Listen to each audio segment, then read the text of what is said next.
The first thing they taught you in Earth Command was never to beg.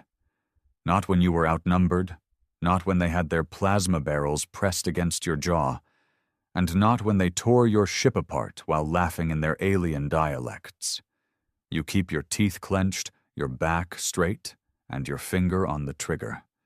Because Earth doesn't beg. Not anymore. Commander Holt stared at the holomap flickering on the war room wall. 12 Imperial dreadnoughts, 49 cruiser-class vessels, hundreds of parasite drones forming a net around the outer moons of Mars, all of them bearing the seal of the Dravari Empire, that cursed multi-species confederation of slavers, executioners, and hypocrites who had once called humanity a species unfit for autonomy. Holt clenched his jaw. They crossed the line. No one in the room disagreed. No one dared to. Earth's ban on the Empire wasn't a diplomatic sanction. It was a final warning. After the Dravari launched a preemptive strike on Europa Station, killing over 40,000 civilian engineers and miners, the ban was announced through a one-line transmission. Cross the line, face oblivion. The Empire laughed. Of course they did. They'd ruled the stars for 2 millennia. They'd broken rebellions on 7 worlds, sterilized populations for daring to want freedom, and turned entire planets into labor camps. To them, Earth was still that broken, fragile world at the edge of the stars, a survivor of its own greed, barely crawling into space. They didn't know what Earth had become in the shadows. No more appeals, no more groveling before the Galactic Senate that ignored human cries for justice. The ban meant something now. It meant Earth had learned how to build ships that didn't blink under EMP storms. It meant we had weapons designed not to disable, but to vaporize fleets. And it meant we had men, real men, trained not for politics or parades, but for vengeance. "Deploy the Bastion line," Holt ordered. "Are you sure?" General Maris asked, eyes darting to the others. "We use that. There's no walking back." "We're not walking back," Holt said, his voice low. "We're erasing every trace of their arrogance." He turned toward the men gathered, hardened tacticians, veterans of the border skirmishes, survivors of the Vex insurgency. None of them wore medals. Earth Command didn't believe in decoration. You either came back breathing, or you didn't. And if you came back limping, you earned silence, not pity. All Bastion-class warships are to enter the suppression grid and execute Protocol Scorch. We give them one warning, one. After that, we reduce their command chain to slag. One of the younger captains, Rico, asked the obvious question. "What about survivors?" Holt didn't blink. There won't be survivors.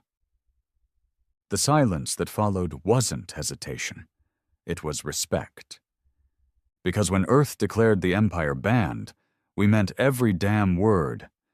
In the cold darkness of space, aboard the Empire's flagship Nalara, Admiral Korik chuckled as he sipped his blue liquor. "Humans are melodramatic. They bark, but their teeth are dull." He waved at the Earth fleet moving into range. "Look at them. Primitive designs, angular hulls, overcompensation for something." His second-in-command, a reptilian hybrid named Searle, hissed nervously. "Sir, their formation. It's not standard. This isn't a defense grid." Korik raised a brow. "You fear prey now?" Searle didn't answer, because the prey was no longer running. Within minutes, Earth's ships began their assault. But it wasn't a barrage. It wasn't chaos. It was clinical, precise, efficient. The first Scorch protocol activated, neutron torpedoes slicing through the Empire's shielding like it was paper. Ionic wave bursts disabled their command comms.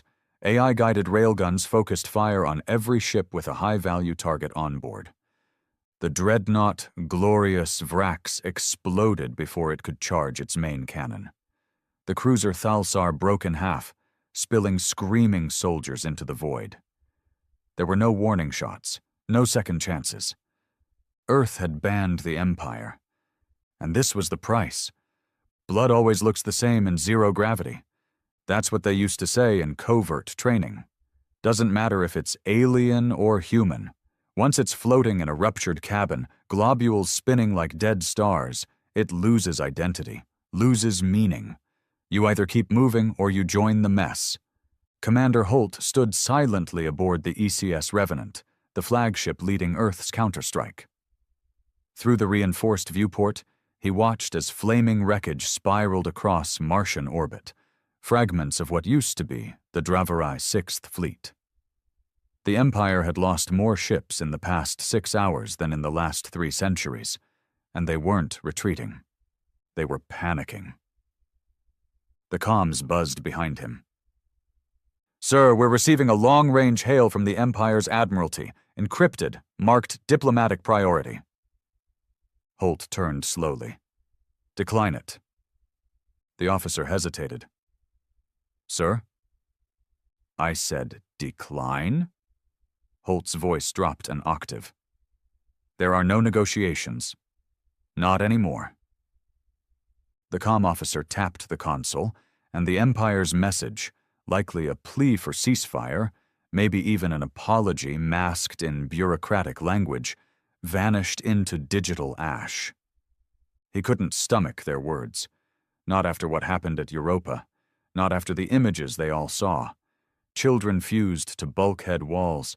Engineers incinerated mid-broadcast, screaming into dead air while their oxygen leaked away. The Empire called it a miscalculated strike. Holt called it a deliberate massacre. And now they were paying. "Status on the Bastion line?" he asked.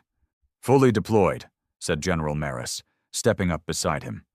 "We've locked their outer rim defenses in a crossfire pattern. Drone clusters moving in. Our AI projection estimates full grid lockdown in under 20 minutes. Any Earth losses? Maris checked his display. 4 cruisers. Moderate casualties. Holt nodded. Acceptable. It didn't make him feel better. Losses were losses, each death a thread yanked from the tattered flag of humanity's future. But Earth had made peace with sacrifice. The Dravari never expected that.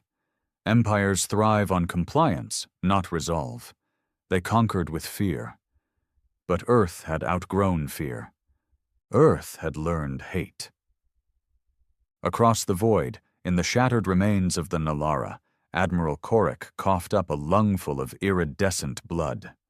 His once imposing frame now slumped against a melted control panel, his ceremonial armor torn and bloodied.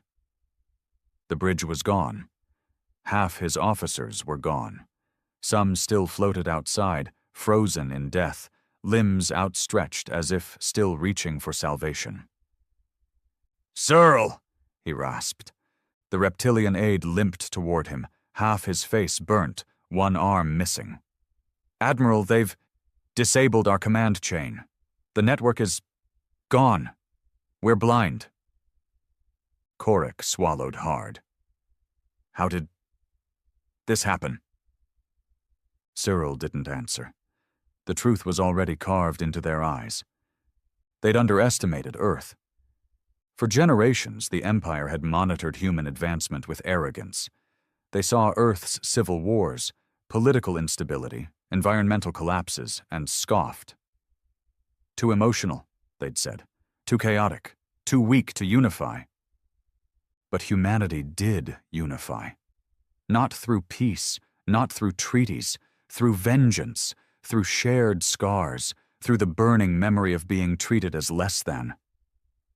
"They've evolved past us," Searle whispered.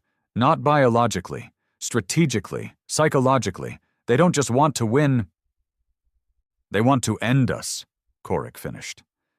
Back aboard the Revenant, Holt walked the dim corridors alone. Not out of solitude, but out of ritual. He always walked the ship after the first kill wave, to remember, to stay grounded. Every war had a beginning, and he never let himself forget the cost. He passed the infirmary first, medics working in silence, sealing wounds, replacing limbs. There was no wailing, no prayers, just pain and protocol. Further down the hall, he passed the engineering wing. Sparks rained from open conduits as teams worked double time, reinforcing hull sections, stabilizing life support. Even the AI assistants had a tired edge to their voices. And finally, he stopped at the memorial bay. This was where the bodies were stored until returned to Earth, if they ever made it back. Some were already wrapped, sealed in gray polymer, tags embedded in the chest. No pomp, no trumpets. He knelt near one. Private Callan Veras, age 19, fire control technician. Barely more than a boy. Joined out of vengeance, parents killed in the Mars riots sparked by an Empire-fueled food collapse. "You made them pay," Holt whispered. "That's more than most get." He stood slowly, jaw tight. Back on the bridge, another message pulsed through the emergency channel. Urgent. Civilian massacre in Calra Fath Colony. Holt's fists tightened. He scanned the brief. The Empire, in desperation, had launched a retaliatory assault on one of Earth's fringe settlements. No strategic value, no military presence, just farmers, children, over 12,000 dead. No survivors. "They're losing," Maris said grimly, reading the same report. "And like all tyrants, they're lashing out at the weak." "Good," Holt muttered. Maris raised a brow. "Good. It makes what comes next easier." Holt turned toward the main war table. A new operation was already taking shape. One Earth had kept under Black Seal authorization. Until now. Project Iron Howl. A full-spectrum orbital saturation. Thermonuclear strikes backed by kinetic dusting and biochemical sterilization drones. The target wasn't a fleet or a base. It was the Empire's homeworld, Draxion Prime. "Launch it," Holt said. Maris didn't flinch. "No evacuation window?" "There were no evacuation windows at Europa. Or Calra 5. For a second, there was silence. Then Maris nodded. "Understood." 6 hours later, the Iron Howl protocol began. Draxion Prime never stood a chance. First came the sky-darkening kinetic rods. Iron slugs dropped from orbit at terminal velocity, turning cities to ash in a blink. Then came the firestorms. Chain-reactive thermobaric detonations spread through atmospheric pressure bombs. Entire continents burst into hellscapes. And finally, the sterilizers, drones that flew low, scanning for survivors. They didn't bomb. They didn't shoot. They simply sprayed a mist that melted bone within minutes. It was not a battle. It was extinction. Somewhere, deep within the Empire's final military bastion, surviving officers screamed for answers, cursed the void, begged for surrender. But no one answered their calls. Because Earth had banned the Empire. And now Earth was burning their name from the stars. In a silent chamber aboard the Revenant, Holt stood watching the feed. No joy, no pride, just a deep, burning finality. He hadn't become a soldier to make war. None of them had. They were made by war, shaped by loss, betrayal, humiliation. "We were the monsters they made," he muttered. Behind him, Maris spoke softly. "The Galactic Senate is panicking. Other empires are calling for ceasefires, joint coalitions, apologies." Holt turned. "Tell them Earth isn't interested." "They're scared." They should be. And somewhere on a distant outpost, a small alien child watched her screen as the last Empire transmission faded to black. Her father, a former diplomat, stood silently behind her, tears dripping into the floor. "Papa," she whispered, "why is Earth so angry?" He didn't answer at first. Then finally, in a voice as fragile as broken glass, because we taught them that mercy was weakness. And now mercy was gone. The galaxy didn't sleep after Draxion Prime fell. For the first time in known history, the capital world of a major empire was annihilated without warning, without negotiation, and without survivors. News of the purge traveled faster than light-speed relays, spreading terror like a virus. Star systems that once saluted the Dravari banner lowered their flags overnight. Colonies abandoned posts. Political alliances shattered like glass under a boot. But Earth didn't broadcast their victory. There were no speeches, no declarations of dominance, just silence. And in that silence, fear grew louder. Commander Holt sat alone in the ECS Revenant's briefing chamber, the lights dimmed low. His hands rested on the edge of the steel table, calloused fingers twitching with the ghosts of decisions already made. He hadn't slept since Iron Howl launched, not because of guilt. Guilt was a luxury. He didn't sleep because the war wasn't over. You don't burn a world and expect forgiveness. You burn a world because you never want to see that flag fly again. The door hissed open. General Maris stepped inside, a data slate in hand and a look of quiet dread on his face. "We've received transmissions from 8 different systems," he said, not bothering with small talk. 3 are pledging allegiance to Earth. 4 are demanding humanitarian support. One's threatening a retaliation if we don't stand down. Holt raised an eyebrow. "Let me guess. The Yerex Alliance?" Maris nodded. "They're calling the Draxian strike a war crime. They've already issued a warrant for your arrest." Holt gave a short, humorless laugh. "Let them come. They'll break on our hull like the rest." But Maris didn't smile. "We're not invincible, Holt. The more we escalate, the more desperate the galaxy gets. Desperate people make reckless decisions." Holt stood, eyes cold. "Good. Let them gather. Let them unite. If they want a reckoning, Earth is done whispering. We'll write our truth in fire." Maris hesitated before handing over the slate. "There's one more thing. Surveillance drones picked up an unregistered signal on the edge of the Cephian fringe, remote asteroid sector. It's not Empire, not known space, something different." "Another enemy?" "We don't know. But whatever it is, it's watching us." Light years away, in a hollowed-out moon orbiting a red dwarf star, the remaining leaders of the shattered Dravari Empire gathered for a meeting unlike any other. Gone were the flowing robes, the jeweled implants, the ceremonial blades. What stood in that cold room were refugees, cowards, war criminals, and terrified remnants. High Executor Varn stepped forward, his body riddled with surgical replacements from his near-death escape from Draxion Prime. "They're not just killing us," he growled, voice rasping through a modulator. "They're unmaking us. Do you understand what that means?" The room remained silent. "They don't want tribute. They don't want submission. Earth wants erasure. Our history, our language, our gods. Gone." "But they're human," said a frail diplomatic aide. "We raised them, nurtured them into the galactic community. We gave them jump tech.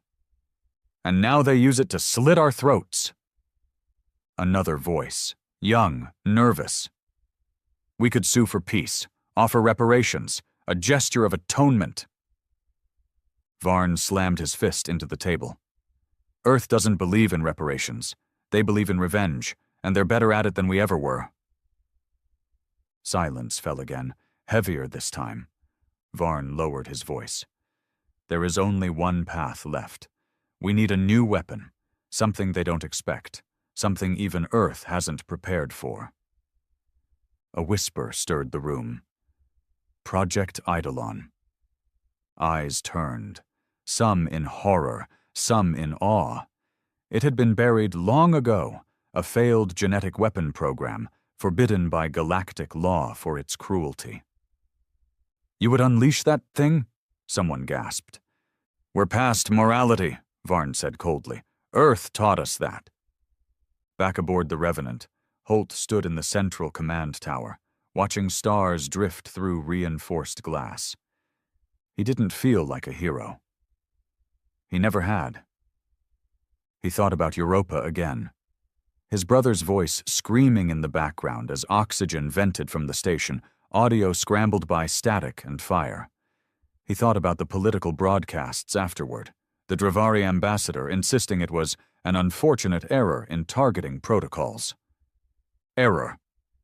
That word had haunted him. You don't make an error that precisely wipes out civilians while leaving military assets untouched. That wasn't war. That was a message, a warning to Earth to stay in its place, and Earth's answer had been fire. A soft chime interrupted his thoughts. Commander, Maris's voice came through the comm. We've just detected an energy spike in the Cephian fringe, unknown signature. Holt leaned forward. Weapons? None yet. But there's something else. It's jamming half our recon feeds, including encrypted relays. That's impossible tech. Put it on the main screen. Moments later, the screen flickered to life, a grainy feed showing a dark void rippling like water, something shifting inside it. Then, slowly, a shape began to emerge. It wasn't a ship. It wasn't anything recognizable. It looked like bone. A massive skeletal structure curled around a pulsating black mass. No lights, no engines, just a silent, dying heartbeat. What the hell is that? Maris whispered. Holt didn't speak. He was already moving, issuing orders. Wake the Council. Mobilize Titan units. Full-scale alert. I want every Earth defense grid active in the next 30 minutes. You think it's a threat? No, Holt said grimly. I think it's the last card they have. The thing in the fringe didn't move at first, but the longer Earth watched, the clearer it became that it wasn't dead. It was waiting. And then it began to speak. Not with words, not with frequencies. It invaded minds. Dozens of Earth operatives collapsed with seizures. Some began muttering in alien tongues. One screamed until his throat tore open. Psych teams were useless. This wasn't technology. This was ancient, biological, cosmic. A weapon born from madness. Maris called it what it was. A god killer. It's not meant to fight fleets, he said, pale. It's meant to erase civilizations.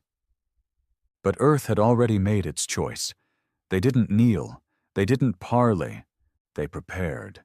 In the hidden war labs beneath Earth's surface, places where sunlight never touched and laws meant nothing. Old contingency plans were reactivated. Project Revenant Core. The concept was simple. Merge a dying soldier's mind with an AI battle frame.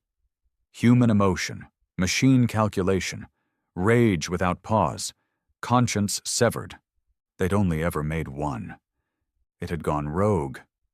Now they needed it back. Deep inside a forgotten asteroid vault, buried beneath layers of fail-safes, Earth's deadliest creation opened its eyes.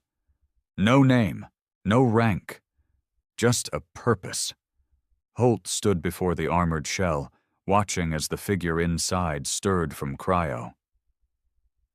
You're not a man anymore, he said quietly. You're not human. The thing looked up, eyes glowing cold silver.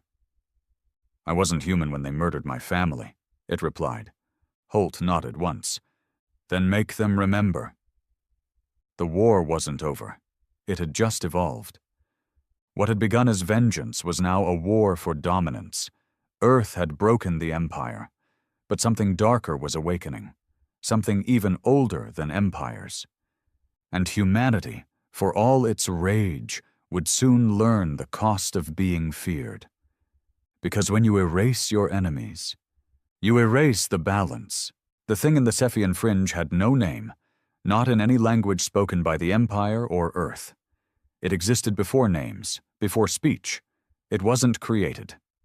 It had simply endured, waiting like rot in the foundation of a dead empire's pride. The Dravari called it Project Eidolon, though the name was more for their own comfort than for identification.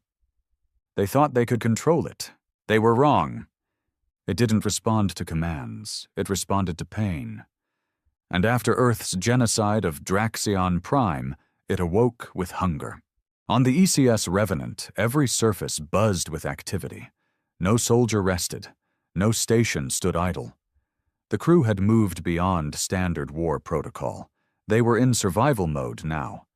Even the AI cores sounded strained, their logic circuits stretched to capacity from the computational strain of analyzing the fringe anomaly. Commander Holt stared at the full scan for the 5th time in an hour. The mass that had risen from the Cephian void now stretched over 400 kilometers in width. Its outer edges seemed to shift in ways space wasn't meant to allow, rippling through subspace like it was water. One moment it appeared dead, the next it felt aware. "Still no comms?" he asked, not expecting a new answer. "No, sir," Maris confirmed. "Nothing translatable, but we've detected psychic interference." Holt turned slowly. "Explain."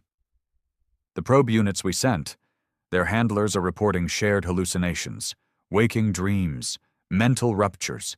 It's not broadcasting in hertz, Commander. It's broadcasting in fear." Holt's jaw tightened. "And it's moving?" "Not exactly. It doesn't use thrusters, but yeah, it's getting closer. And the closer it gets, the more the crew reports headaches, nosebleeds, nightmares. Pull the crew back." "We already did. They're still hearing it." That's when the main alert sounded.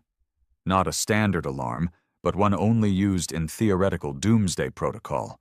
Revenant core detached. Unauthorized launch. "What?" Holt barked. "The AI host. He's moving without clearance," someone shouted. "Where?" "Toward the fringe. Toward the Eidolon." Down in the black void between systems, Earth's last weapon, the Revenant Core Unit 01, cruised alone. No escort, no human operator. Just rage. Inside the titanium-clad shell was no longer a man, but something that once was. Captain Rylan Hart. 20 years ago, he volunteered for Project Revenant, after his wife and son were among the first casualties in the Empire's psychological warfare campaign. Not killed in combat, but used as examples in a broadcasted execution. He'd asked for vengeance. Earth had given him the tools. Now he was part ghost, part machine, part fury. And something inside him resonated with the Eidolon. As he drifted closer, his neural interface trembled, not from malfunction, but from recognition. He felt it before he saw it. That thing wasn't just alive. It was aware, and worse, it understood him. "You are like me," it whispered into his skull. He clenched his fists, servo motors whirring under alloyed skin. "No," he growled. "I'm worse." He activated his payload, the Helios detonator, a core-grade fission warhead designed to burn a small moon into vapor. And still, the thing didn't flinch. Instead, it responded. Not with weapons, not with shielding, but with memory. Ryland's HUD warped. Suddenly, he was in his son's bedroom. The light from the lamp glowed warm on the floor. His wife's laughter echoed from the hallway. A toy ship lay abandoned on the floor. "No," he gasped. "This isn't real." The Eidolon didn't speak in words. It invaded. It hijacked neural patterns, not just to attack, but to remind. It flooded him with everything he'd lost, everything he'd buried. It broke open the coffin of his grief and poured it into his mind. He screamed. In space, no one could hear it. Back on the Revenant, alarms flared. "Core unit's vitals are spiking. Feedback loops destabilizing. Neural collapse imminent. Pull him out, Holt snapped. We can't. He's locked the sync node. A technician slammed his fist into the console. He's trying to fight it. Maris stood frozen. Then he's already lost. But Rylan Hart didn't die. He did something worse. He merged. The warframe stopped drifting. It shifted, adapted, began to glow, not with Earth's tech, but with something far older, darker. The Eidolon wrapped itself around the core, not as a weapon, but as a shell. A cocoon. A new being was forming, and Earth felt it. Inside Earth High Command, red alerts flickered across every continent. Satellite feeds died. Communications scrambled. Civilian networks choked under the pressure of billions trying to understand what was happening. They didn't know the name Eidolon, but they knew fear. Children screamed in their sleep, drawing symbols they shouldn't have known. Old men wept at phantom voices, and in the streets of New Europe, a man walked into traffic muttering, "It's already here." Holt stood at the center of the chaos. "We've lost Rylan," Maris said. "No," Holt whispered. "We unleashed him." Maris's voice dropped.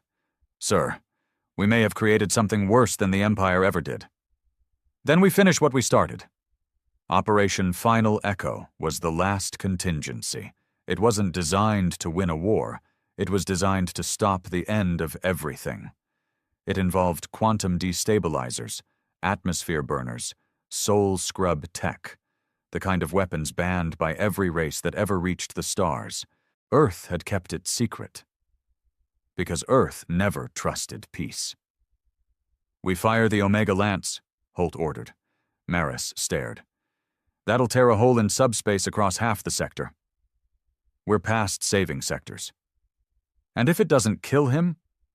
Holt turned, his eyes hollow. "Then we pray we're not the last ones left." They launched it at 0300 hours. A single black cylinder, sleek, silent, shimmering with anti-reality. It wasn't aimed at the Eidolon. It was aimed at space itself. The moment it detonated, everything warped. Time bent, stars cried, and the thing that Rylan had become, half human, half something else, screamed in agony across every human mind still breathing. It didn't die, but it was wounded. The fringe collapsed in on itself, becoming a black zone, a void where no light escaped, a place even Earth's machines refused to scan. Silence returned, but not peace. 3 weeks later, Earth sent out a broadcast, short, cold, final.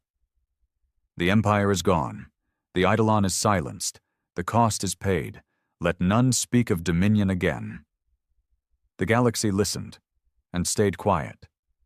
But in deep space, somewhere beyond light, the thing that once was Rylan Hart drifted in the dark, not dead, not alive. Watching. Waiting. And Earth, for all its might, began to wonder, did we win, or did we wake something worse? The galaxy remembered silence differently after Earth's retaliation. Once, silence meant peace, a treaty signed, a war averted, a people spared. But now silence was the pause before the hammer dropped, before orbital firestorms turned cities to dust, before a shadow like the Eidolon whispered memories into your bones. And Earth had become the new god of that silence. Every border station, every trade hub, every outpost once loyal to the Dravari Empire now carried a different protocol. No warships near Earth-controlled space, no diplomatic interference, no surveillance, no protests. Because those who protested didn't get warnings anymore. They vanished, not in some political purge or trial court. They simply stopped existing, one by one. Commander Holt stood on the highest platform of Earth's orbital fortress, Bastion 1, staring into the void. Behind him, planet Earth looked smaller than it used to, not because of distance, but because of what they had become. Humanity wasn't crawling anymore. It had risen, tall, proud, unblinking, and feared. The Strategic Council had wanted him to step down after Final Echo detonated in the Cephian Fringe. They said he was compromised, emotionally volatile, unstable. They were right. But Earth didn't need diplomats anymore. It needed monsters who understood the price of power. General Maris stepped beside him, datapad in hand. "Request from the Galactic Senate," he said without looking up. "What do they want now?" "Formal review. They want to open dialogue about accountability regarding use of forbidden weapons." Holt almost laughed. "Let them draft their little notes. Send them paper. We send wreckage." Maris frowned. "Some think we've gone too far." "We had to go too far. And now we're alone." Holt looked at him. "Number we're above." He turned and walked toward the operations chamber. "What about the Fringe?" "Still uninhabitable. Subspace radiation is off the charts. No contact. No probes returned." "No signs of Rylan?" Maris hesitated. "None." But they both knew that didn't mean he was gone. You don't bury what never wanted to live again. Meanwhile, on the former Dravari colony of Zaris 7, a new type of fear was setting in. The planet had been spared Earth's wrath only because it surrendered preemptively, turning over their defense grid and dismantling their fleet before the first warning shot. But surrender hadn't saved them from change. Earth's overseer units had arrived weeks ago, faceless, expressionless, clad in jet-black armor. They didn't speak unless they needed to. They monitored, logged, judged. Their presence wasn't for protection. It was a message. You live under our eye now. Terrell, a former sub-commander in the Dravari Regional Guard, sat in a converted food hall, trying to keep his hands from shaking as he ate synthetic rations. His old uniform was buried in ash, his medals long melted. And yet, the shame wouldn't stop crawling up his throat. "We ruled 50 systems," he muttered to no one. "We had pride." The man across from him, a human contractor named Diel, didn't look up, just kept chewing his food, mechanical jaw clicking softly. "You ruled 50 systems," Diel said, "and you let kids suffocate on Europa. Now you eat what we give you." Terrell's eyes narrowed. "We didn't order that strike." Diel met his gaze, finally. "But you didn't stop it either." Terrell opened his mouth to reply, but then he saw the shadow. An overseer was standing outside the hall's entrance, watching. Terrell lowered his head and went silent. Because on Zaris 7, words were just as dangerous as weapons. Back on Earth, a secret meeting convened under the icy crust of Antarctica, in a chamber known only to Earth's oldest intelligence committee, Section Black. 7 men sat at a circular table. No titles, no insignias, just scars and memories. Holt stood before them. "You told us the Eidolon was gone," one of them said. "It is, contained, sealed in the Fringe." "And Rylan?" Holt's eyes flicked with something cold. "He's not our concern." Another voice chimed in. "You merged an unstable warframe with an ancient alien horror, and he's not our concern?" Holt didn't answer. He didn't need to. Another leaned forward. "There are whispers, Commander. Signals at the edge of System L91. Unnatural quantum readings. Similar to the Fringe, but moving." That got his attention. "Moving?" "Yes. Headed toward the Sovereign sector. Toward neutral space." "Any proof it's him?" "No." "Then stop the whispers. Or Earth will." But the whispers didn't stop. Because Rylan was moving, not with ships, not with engines, but with thought. The Eidolon had changed him, bonded with him in a way even Earth's science hadn't predicted. He was no longer a man of flesh or code. He was something beyond both. He had seen memories that belonged to stars. He had heard screams that lasted longer than galaxies. And now he had purpose again. But it wasn't vengeance. It was judgment. He drifted toward neutral space, a sector untouched by empire, free of Earth's eye, populated by drifters, traders, and colonies that refused to pick a side. Perfect. He landed on Iridia, a planet barely mentioned on star maps, known more for its smugglers than its laws.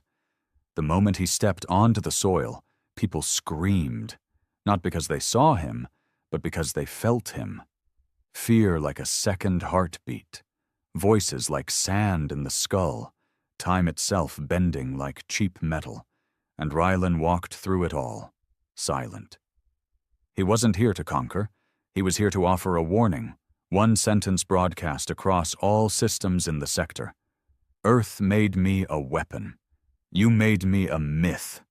But I am now something worse. I am the end of both. Back on the Revenant, Holt heard the signal and felt something he hadn't in years. Cold.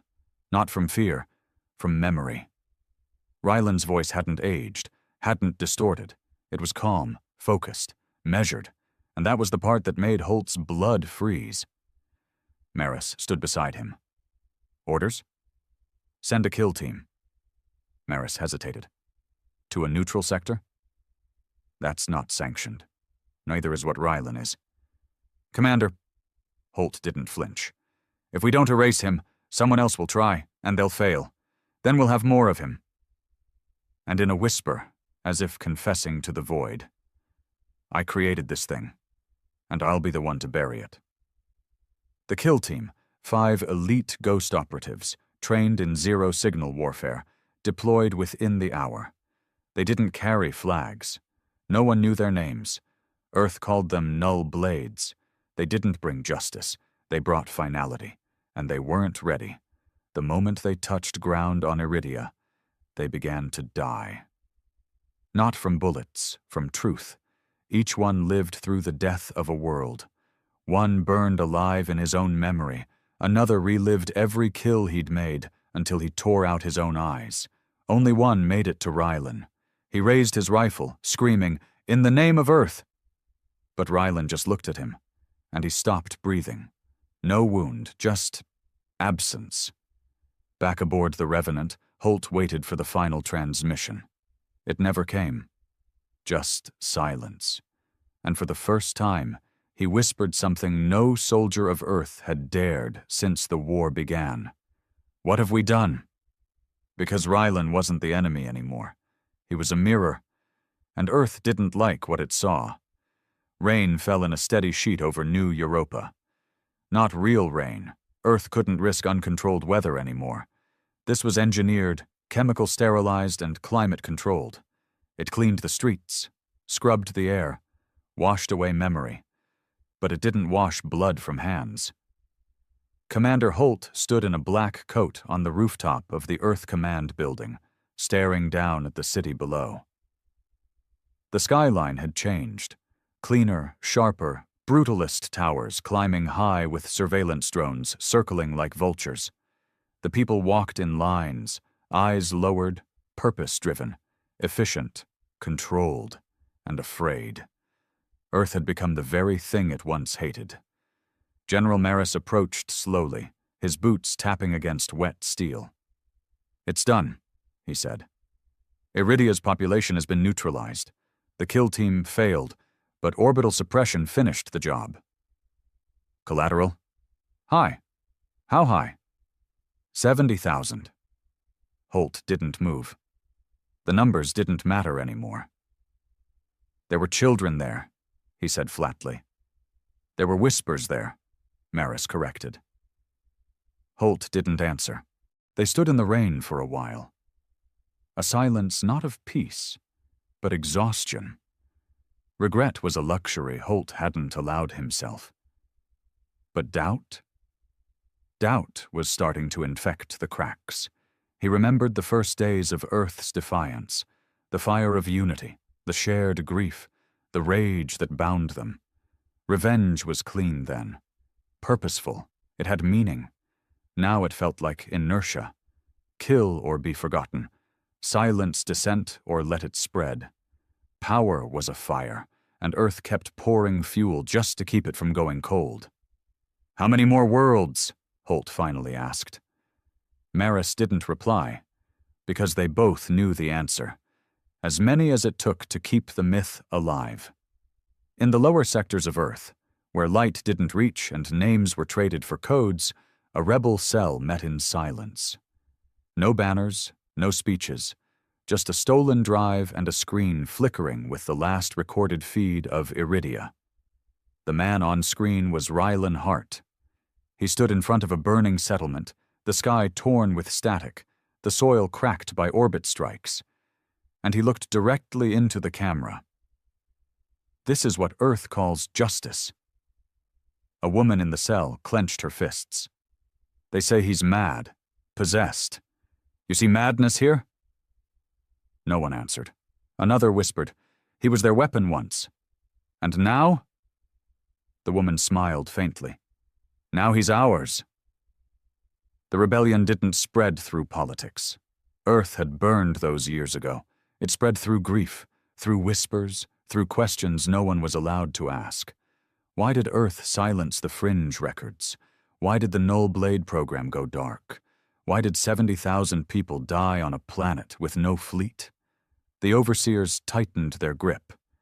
The AI surveillance systems flagged any unauthorized conversation with immediate protocol escalation. People disappeared. But for every voice that went silent, 3 more began to speak. And everywhere, Ryland's image appeared, in broken code on market screens, in corrupted military logs, in intercepted comms. "I am not your enemy. I am your truth." Back on Bastion 1, Holt read the internal report with a cold pit in his stomach. Rebel activity detected in 31 Earth sectors. Civilian compliance rate down 12%. Overseer units in 3 major cities have gone offline. Cause: internal sabotage. Symbol left behind. R. He crushed the datapad in his hand. "It's him," he muttered. "Even dead, he's still here." Maris sat across from him in the ops chamber, face drawn. "We don't even know what he is anymore. AI can't track him. Quantum sensors can't pin him down. He's not moving through space. He's moving through consciousness." "He's in our systems," Holt said. "In our soldiers, our civilians. He's become an idea." "Then we kill the idea." Holt turned toward the war map. "We silence every voice that speaks his name. We erase every node that transmits his image. Full planetary blackouts if we have to. And what happens when we erase so much that Earth forgets who it is?" Holt's voice cracked. "Then we remind it." But reminders didn't work the way they used to. You can't enforce loyalty with boots forever. Fear sharpens, but it also fractures. And Earth had been cracking for years under the weight of its own power. In one of the higher-rank barracks, a young officer named Carvin sat staring at his screen, watching a replay of the Europa massacre footage Earth had long since banned. It was a hacked file, an unedited version. It showed the screams, the children, the Empire laughing. But the screen flickered halfway through, and Ryland's voice came over the audio. "They used me. Then they feared me. Now they call me mad. But the ones who burned the world still command the fleet." Carvin leaned back in his chair, his hand trembling. He had believed in Earth. Now he wasn't sure what Earth believed in.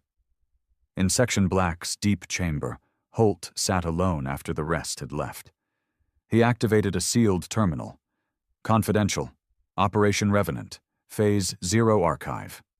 The old footage played. Rylan Hart sitting in the black pod before activation.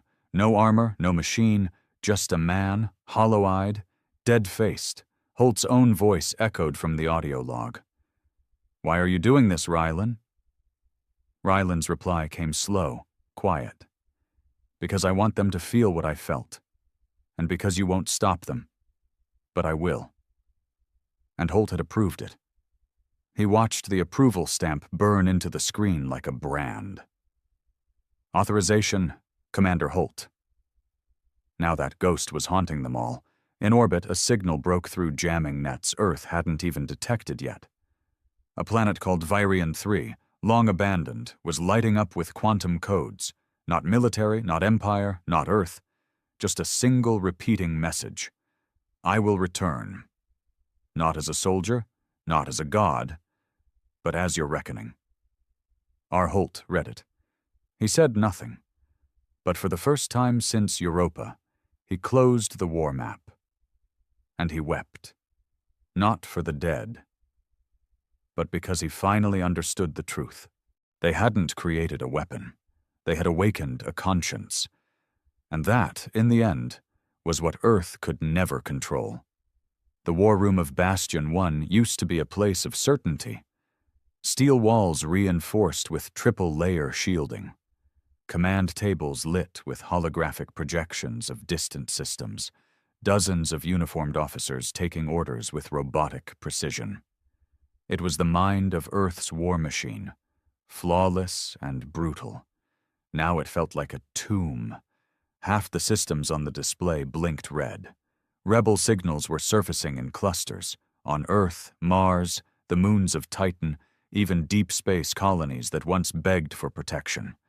Commander Holt stood still as the map glitched, Ryland's symbol pulsing faintly over former strongholds. An R simple. Damning. Status? He asked coldly. General Maris didn't respond immediately. His jaw was tight, eyes sunken. He didn't look like a general anymore. He looked like a man standing at the edge of an empire collapsing. 17 planetary networks have gone dark in the last 72 hours, he finally said. Drone swarms sent to re-establish control were hijacked. Hacked? No. Maris turned. Redirected, reprogrammed. They didn't attack. They delivered food, power, medical aid, then vanished. Who's behind it? Maris gave him the look he already hated. You know, below Earth's upper colonies, a new faction had emerged. Unnamed, unseen, but everywhere. They didn't carry weapons in the traditional sense. They carried proof. Footage Earth buried, conversations redacted, experiment logs Holt himself had sealed. They didn't scream for revolution. They just asked questions Earth couldn't afford to answer. And wherever their messages reached, people listened. Soldiers deserted. Technicians sabotaged relays. Civilians offered safe houses. And Rylan Hart, or what he had become, was the name whispered in every dark corner as if it were both curse and salvation. He wasn't leading them. He was them. The fractured conscience of humanity made flesh. In a sealed chamber of Earth's Department of Memory Regulation, 2 black-suited agents reviewed an intercepted transmission from the outer colonies. A child, no older than 10, sitting on rubble, reciting something with his eyes closed. They called us enemies. We only asked for breath. They gave us fire. We learned to burn. The agents didn't speak. One pressed a button. The screen blinked out. No one logged the file. No one would remember. Back on Bastion 1, Maris finally broke the silence. There's a moment, he said, when a man realizes the monster he made was better than the monster he became. Holt didn't look at him. This is mutiny. It's awakening. No. Holt turned, voice rising. It's weakness wearing the skin of enlightenment. These colonies, these rebels, they don't want peace. They want control, just like the Empire did. And Rylan. Holt's face tightened. He's not human. He was. Not anymore. Maybe that's why they follow him, Maris whispered. Because he stopped lying to himself about what we became. That was the first time Holt struck him, hard. Knuckles cracked against cheekbone. Maris staggered but didn't fall. Holt breathed hard, hands trembling. He didn't even remember making a fist. He didn't apologize. He couldn't afford to. Earth declared Protocol Umbra the next day, a global information blackout. All external transmissions were severed. Civilian networks went dark. Personal devices became state property. Every image, every voice, every symbol associated with Rylan Hart was to be purged. No memory, no myth, no man, only control. But it was already too late, because the revolution wasn't coming through screens anymore. It was in blood. On the lunar outpost Selene 6, a full battalion of Earthshock troopers opened fire on a supply depot after intercepting rebel signals. They found no weapons, just food and sick children. 23 civilians dead before the cease order arrived. One of the Earthshock captains, Lieutenant Davrin, dropped his rifle after it was over. He removed his helmet and vomited into the corner. The corporal beside him whispered, "They weren't armed." Davrin looked around, saw corpses, soot, melted steel. He whispered Ryland's message to himself. "I did not come to save you. I came to show you the mirror." He didn't report back to Earth Command. He disappeared.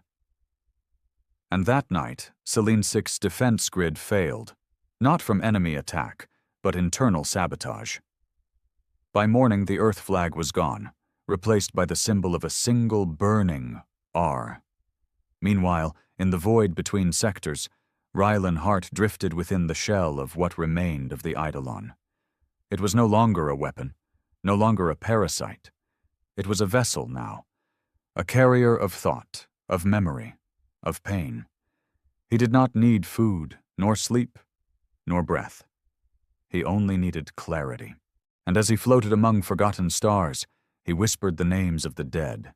Each one echoed through the minds of those who followed him, and even those who didn't. It wasn't a speech, it was a list. Varus, Callan, Mira Holt, Lenore, Rain, Europa, Draxion, Iridia, Selene 6, names that no longer appeared on Earth records. Victims turned ghosts, stories Earth tried to erase. But he was those stories now. And for every name, a new voice rose, some to fight, some just to remember. But all to choose. On Earth, Holt watched one of the last functioning planetary feeds. A riot in Sector 4 turned massacre. Dozens shot in the streets, no weapons, just words. He didn't flinch, didn't blink, but his hands wouldn't stop shaking. Maris stood behind him, bruised but silent. "You still believe in him?" Holt asked. "In Rylan?"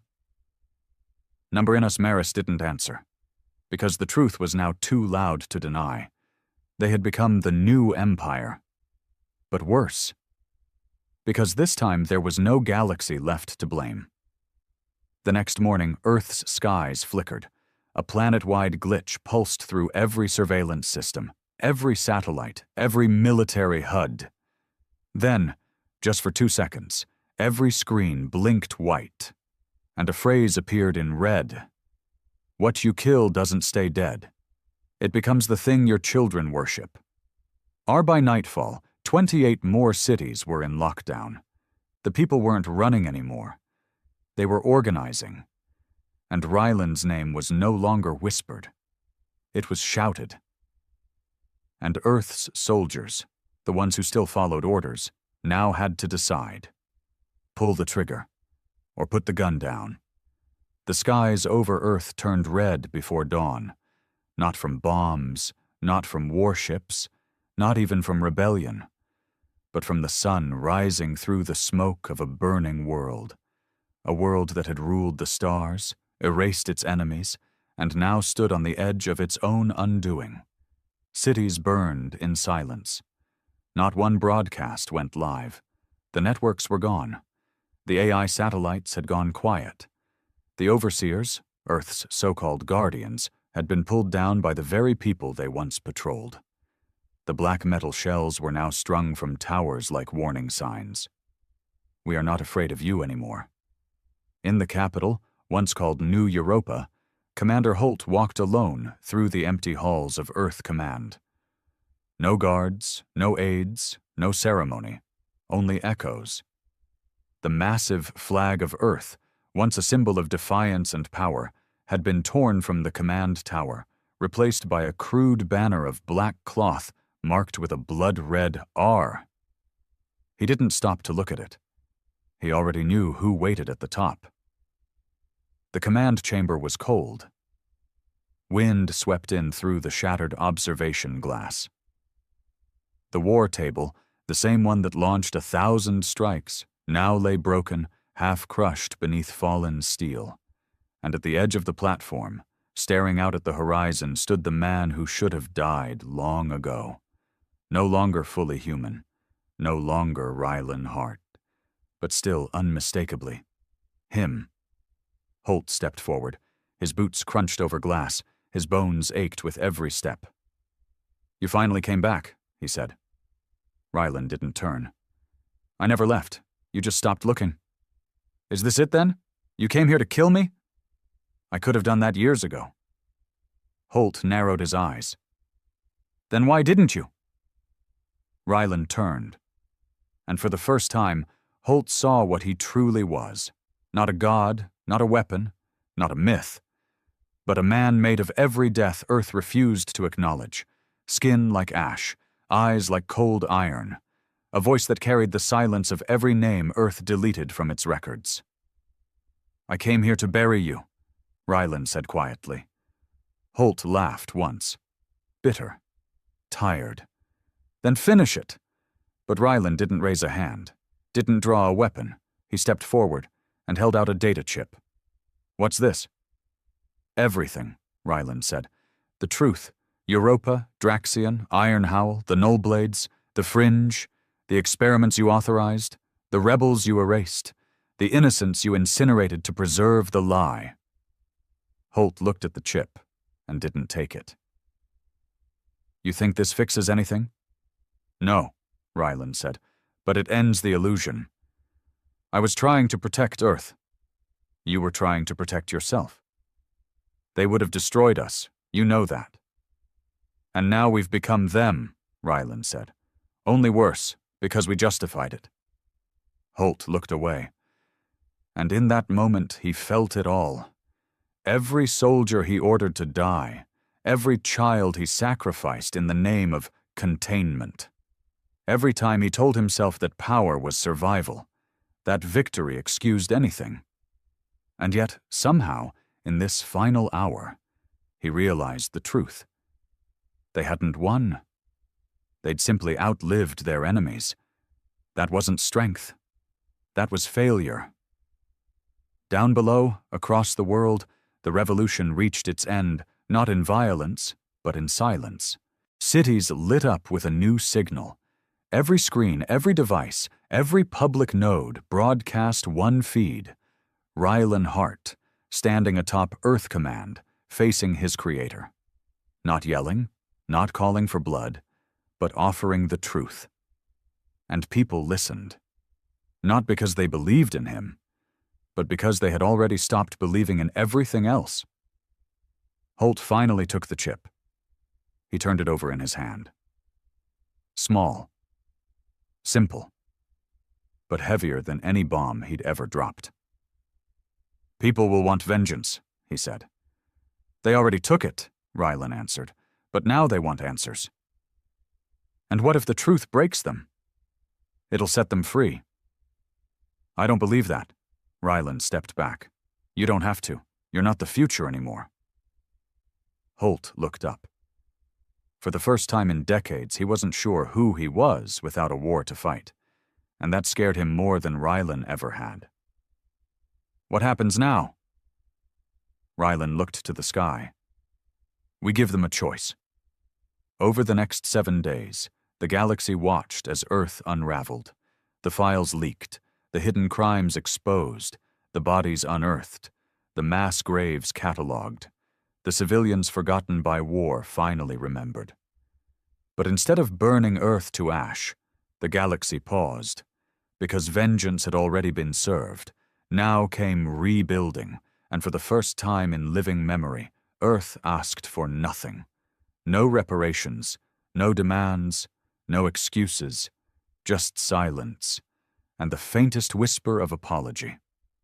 Commander Holt never stood trial. He walked away from Earth Command that day. Some say he died in the wastelands beyond Sector 9. Others say he went to the fringe, looking for peace where nothing lived. But a few believe he found it, and never came back. Rylan Hart vanished again. His symbol stopped appearing. His voice faded from the networks. Because he was never meant to rule, only to remind. And those he inspired? They started over. Not perfect, not pure, but free. And in time, the R stopped meaning Rylan. It meant reckoning. It meant remember. It meant resist, not against power, but against the lie that power justifies everything. And so it ended. Earth had banned the Empire, crossed the line, faced oblivion. But in the end, what saved humanity wasn't war. It was the truth they tried to bury, and the man they couldn't kill.